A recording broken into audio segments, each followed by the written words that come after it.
ஒரு சூப்பரான மஷ்ரூம் குழம்பு எப்படி பண்ணுறதுன்னு பார்த்துடலாமா? அதுக்கு முதல்ல ஒரு குக்கரில் 4 ஸ்பூன் நல்லெண்ணெய் சேர்த்துக்கோங்க. எண்ணெய் காஞ்சதுக்கப்புறமா பட்டை, கிராம்பு, ஏலக்காய், பிரிஞ்சி இலை, 1/2 ஸ்பூன் சோம்பு, ஒரு வெங்காயம் நீலவாக்கில் கட் பண்ணி சேர்த்துருக்கேன். வெங்காயம் நல்லா வதங்கினதுக்கப்புறமா 1 ஸ்பூன் இஞ்சி பூண்டு பேஸ்ட், இஞ்சி பூண்டோட பச்சை வாசனை போனதுக்கப்புறமா 2 தக்காளி அரைச்சி வச்சுருக்கேன், அது இதில் சேர்த்துடலாம். அடுத்து மசாலா ஐட்டம் தேவையான அளவு உப்பு, 1/2 ஸ்பூன் மஞ்சள் தூள், 1 ஸ்பூன் குழம்பு மிளகாய்த்தூள், 1 ஸ்பூன் காஷ்மீரி மிளகாய்த்தூள், 1/2 ஸ்பூன் கரம் மசாலா.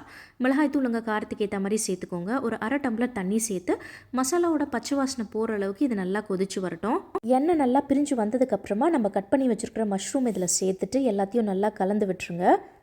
கலந்துட்டு ஒரு பாதி டம்ளர் தண்ணியை சேர்த்துக்கலாம், ஏன்னா மஷ்ரூம்லேருந்து தண்ணி விடும். ஒரு 5 நிமிஷம் மட்டும் இது கொதிக்கட்டும். இது கொதிக்கிற கேப்பில் ஒரு பேஸ்ட் ரெடி பண்ணிக்கலாம். 4 ஸ்பூன் தேங்காய் துருவல், 10 முந்திரி, 1 ஸ்பூன் கசகசா ஃபைன் பேஸ்ட்டாக அரைச்சி இப்போ நம்ம குழம்புல சேர்த்துக்கலாம்.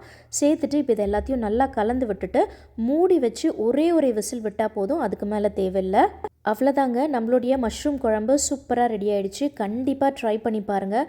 இட்லி, தோசை, சப்பாத்தி, நான், சாதத்துக்கு கூட இது ரொம்ப நல்லாயிருக்குங்க. பாய்.